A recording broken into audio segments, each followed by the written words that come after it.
In front of me is Samsung Galaxy M23 and today I would like to show you how you can use one-handed mode.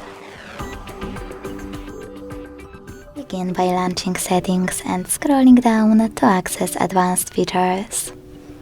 Then tap on one-handed mode and use this switcher to activate it. Hit OK. Tap on gesture or button to pick one of those options to reduce display size width and follow instructions below the chosen one.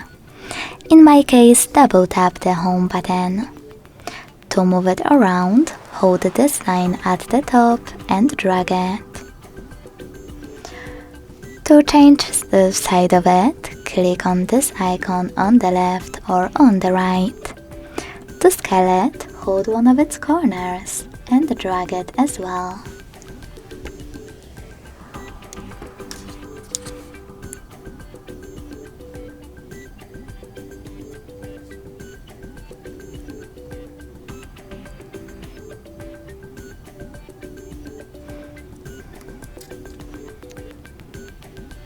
Like that. If you want to go back, you need to click on blurry area. To disable one-handed mode completely, use the same switcher as before. Thanks so much for watching. If you enjoyed this video, leave a like, comment and subscribe. Bye!